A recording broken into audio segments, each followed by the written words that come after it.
Salut à tous, j'espère que vous allez bien. On se retrouve ce soir et on revient bien évidemment sur le Classico demi-finale aller de Coupe du Roi. C'était entre l'équipe du Real et l'équipe du Barça.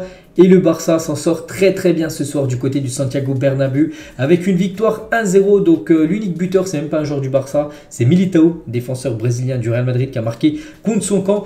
Donc le Barça prend une belle option pour se qualifier pour la finale de la Coupe du Roi. Il va falloir confirmer pour le match retour qui est prévu dans un mois. Donc pas mal de choses à dire sur cette équipe. Donc j'ai pas vu encore la conférence de presse de Xavi. Donc Xavi, je pense, le connaissant, il va dire qu'il n'est pas satisfait du jeu produit par l'équipe. C'est vrai que ça n'a pas été du beau jeu ce soir du côté du FC Barcelone.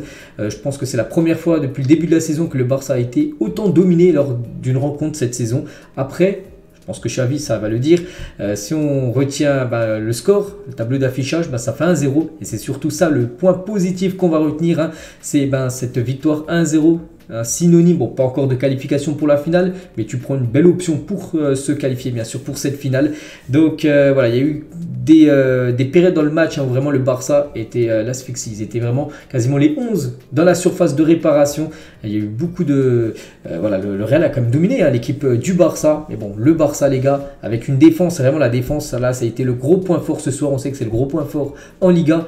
Ça a été ce soir, cette défense très solide du Barça, où le Real Madrid, vraiment, on a l'impression ils pouvaient jouer, je pense, 3, 4, 5 matchs d'affilée. On a l'impression qu'ils jamais auraient marqué. Les joueurs du Real Madrid, le Barça très bien défendu. Ils ont marqué quand il fallait. Puis voilà, ça fait 1-0. Je vais vous montrer les statistiques, peut-être pour ceux qui n'ont pas vu le match et peut-être ceux qui n'ont pas vu, enfin peut-être ceux qui ont vu le match mais pas vu les stats.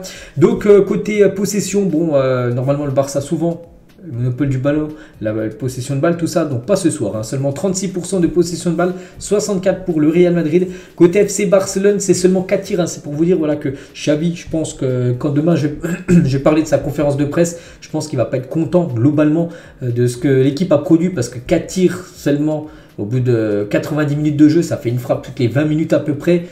C'est pas digne d'une équipe comme le FC Barcelone, qui est pourtant une équipe portée sur l'offensive. Seulement 4 tirs, c'est pas assez. 2 tirs cadrés et ça fait quand même un but. Donc bon, un but un peu chanceux. Voilà, il y a des comptes, tout ça. C'est un but contre son camp, c'est un but un peu n'importe comment, mais ça fait but et ça fait bien sûr 1-0. Donc côté Real Madrid, donc eux ils ont tiré 13 fois, aucune frappe cadrée. Donc Ter Stegen ce soir, ça a été un match tranquille. Donc bon, après il y a eu pas mal de centres, tout ça à prendre. Où, voilà, il était vraiment très efficace sur tout ça, mais vraiment les frappes, il a rien à faire ce soir. Ter Stegen, vraiment un match tranquille. Comme je dis, le Real aurait pu jouer 3-4 matchs d'affilée, jamais ils auraient marqué avec des stats comme ça, aucun tir cadré. Donc le Barça a vécu, on va dire, une soirée tranquille en défense, même si c'était l'asphyxie en défense, c'était quasiment une attaque-défense tout au long du match. À la fin du compte, on retient souvent les victoires, tout ça, et ce soir, c'est bien le Barça qui s'est imposé du côté du Real Madrid, et comme je le répète, qui prend une sacrée option pour se qualifier pour la finale. On va passer cette fois-ci au 11 qui a commencé titulaire. Donc je vais donner mes notes à chaque fois de 0 à 10. On commence tout d'abord avec Marc-André Ter Stegen. Donc bon, que dire de son match, comme j'ai dit, il y a eu 13 tirs du côté du Real Madrid, aucune frappe cadrée, ce qui veut dire s'il n'y a pas eu de tir cadré, c'est dire qu'il n'a plus de boulot à faire, parce que toutes les autres frappes du Real Madrid ont été 3, 4, 5 mètres au-dessus des buts, donc il n'a pas eu grand chose à faire, mais il a été très efficace, on va dire, dans les centres, parce qu'il y a eu beaucoup de centres, il y a eu voilà, quand il fallait être là, il était là, il n'y a pas eu de boulettes, des ballons qu'il a relâché, tout ça. Il a été propre ce soir. Donc je lui mets la note de 6, je ne peux pas lui mettre non plus plus. Voilà, quand voilà, on vise des 7, 8, 9 dans note des gardiens, c'est vraiment qu'il y a eu beaucoup de tirs cadrés de l'équipe adverse. Il a fait beaucoup d'arrêts, le gardien. Donc là, il mérite ces notes-là. Mais un gardien qui n'a eu aucun arrêt à faire, donc voilà, 6. Voilà, je trouve que c'est la note juste voilà, pour Marc-André Ter Stegen, voilà, qui continue comme ça. Ça lui fait un clean sheet de plus pour lui pour cette saison. Bien sûr, il va être très content, le gardien allemand. Baldé, défenseur gauche. Donc Baldé, j'ai mis la note de 6 sur 10. Match satisfaisant de Baldé. Bon, après, comme un peu toute l'équipe, il était vraiment... Défensivement, on sait que souvent, normalement, il apporte offensivement. Ce soir, on l'a pas beaucoup vu apporter offensivement, tellement que le Real Madrid mettait une grosse pression sur cette équipe du Barça. C'était compliqué pour les défenseurs ou même les latéraux de porter le danger devant. Donc il a fait son match défensivement. Donc c'est pour ça que je mets la note de 6 sur la Baldé. Match satisfaisant, pas non plus un bon match, 6 c'est satisfaisant. La même chose pour Marcos Alonso. Attention à son début de match, il était un petit peu hésitant. N'oubliez pas que c'est... je l'avais parlé en plus ce matin, souvenez-vous, j'ai dit que Christensen Christensen, il s'était blessé hier à l'entraînement, il était incertain et du coup, vous avez vu, hein, Christensen n'a pas joué parce que c'est bien blessé hier et du coup, il était forfait pour la rencontre. C'était soit Marcos Alonso, soit Eric Garcia. C'est Marcos Alonso qui a joué. Bon, il a fait son match, hein, de toute façon, voilà, comme j'ai dit, la défense a été plutôt bonne, hein, ce soir du côté du Barça avec aucun but pris. Donc voilà, tout le monde a la moyenne bien sûr en défense et je mets 6 également pour Marcos Alonso. Comme j'ai dit, un petit peu hésitant en début de match, temps de trouver ses repères, puis après voilà, il a déroulé. Puis ça a été un match plutôt tranquille malgré que le Real Madrid, on a l'impression qu'il dominait, il y avait des vagues du Real en défense, hein. Vu qu'il tirait très peu les joueurs du Real Madrid, bon, défensivement ça a été du côté du club Blaugrana. Araujo et Koundé, donc je crois qu'Araujo, et c'est pas je crois, je suis sûr, hein, Araujo a commencé défenseur droit et Koundé dans l'axe. Donc on va commencer avec Koundé par rapport à son match dans l'axe, hein, bien sûr, parce que là bon, il y a une petite modification qui n'a pas été faite lors de la compo. Donc Koundé, une note de 7 les gars, je l'ai vraiment trouvé bon. Koundé, donc Baldé, Marcos Alonso 6, mais Koundé les gars, je mets une note de 7, hein. Vraiment il a été très solide derrière, vraiment une belle partie de Koundé qui a réussi de temps en temps plus à sortir des ballons récupérés dans la défense, à casser des lignes, à amener un petit peu le danger, quelques fois, hein, vraiment très peu de fois ce soir. Donc voilà, une note de 7, vraiment il a fait son match Jules Koundé. Belle partie de ça, pareil la même chose les gars pour Araujo, également une note de 7. Au début de match, il avait un petit peu du mal sur Vini Junior, peut-être les 10-15 premières minutes, puis après il a commencé à se mettre dans son match, puis après Vini Junior, on l'a quasiment pas vu, hein, de la rencontre. Donc une note de 7 également pour Araujo. Donc voilà, tout le monde à la moyenne, hein, du côté de la défense du FC Barcelone, comme j'ai dit, grosse défense ce soir, pas de but pris. Donc voilà, félicitations à eux tous. On passe au milieu de terrain, donc c'était un milieu à 3 voire 4, hein, parce que Gavi de temps en temps, bon là il est marqué ailier gauche, mais bon de temps en temps il venait et même souvent aider les milieux de terrain. On va commencer avec Frenkie de Jong. Donc de Jong ce soir, je lui ai mis la note de 6. Voilà, match satisfaisant de Frenkie de Jong. Après bon, le milieu quand même du Real Madrid a quand même bien pris, hein, le milieu du FC Barcelone, mais je trouve quand même qu'il a fait son match. Bon, ça n'a pas non plus été un grand Frenkie de Jong, mais je trouve ce qu'il avait à faire, il l'a bien fait. Il a réussi de temps en temps à garder des ballons quand le Barça vraiment arrivait plus du tout à rien faire. Donc lui de temps en temps il arrivait à garder des ballons au milieu de terrain et ça aide bien sûr énormément l'équipe. Donc 6, hein, pour Frenkie de Jong. Busquets, je mets la note de 5. Busquets un point en moins, bon ça reste comme la moyenne.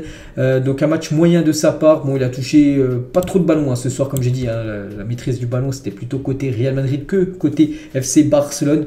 Bon voilà, une note de 5, match moyen de la part de Sergio Busquets. Franck Kessié, une note, je l'ai trouvé bon, hein, Franck Kessié, vraiment il a fait une belle partie. En plus le but ça vient de lui les gars, c'est lui qui fait la percée sur une passe moelleuse on peut dire de Camavinga, du coup récupéré par un joueur du Barça qui sert sur Kessié. Donc Kessié ne marque pas, il échoue, hein, sur Courtois, mais ça fait quand même but, c'est lui qui amène ce but, hein, le seul but de la rencontre. Donc je mets la note de 7, il a failli même marquer en deuxième période, mais Ansu Fati était sur la ligne, hein, dommage, hein. Il aurait pu être buteur parce que là c'est pas lui qui a marqué, hein. Le premier but c'est bien sûr un but contre son camp, mais il aurait pu marquer un but en deuxième période si Ansu Fati n'aurait pas été là, il n'aurait pas fait le défenseur du côté du Real, c'est incroyable. Bon bref, une note de 7 les gars, Kessié je l'ai trouvé bon ce soir et en plus décisif, même si c'est pas lui qui marque le but officiellement sur le premier but, c'est grâce à lui on va dire que le Barça a inscrit ce premier but.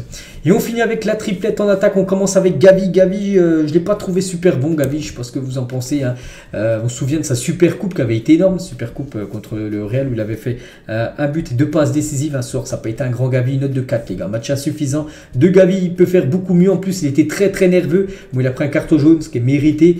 Bon, on sait que c'est un joueur agressif, tout ça, agressif dans le bon terme, mais voilà, il n'a pas fait le meilleur match de sa carrière tout simplement. Donc une note de 4, voilà, on sait qu'il peut faire beaucoup mieux, le jeune catalan. Donc 4 pour Gavi, 4 également pour Ferran Torres. Bon, Ferran Torres et même Rafinha, voilà, les 3 devant j'aurais mis une note de 4, insuffisant, parce que ça a été compliqué, comme je dis, hein, d'exister du côté du FC Barcelone en attaque. La défense a été bonne, très solide, mais en attaque, vu que le Real Madrid, c'était des vagues du Real Madrid, du côté de l'attaque blaugrana, dès qu'il y avait un ballon devant, c'était perdu.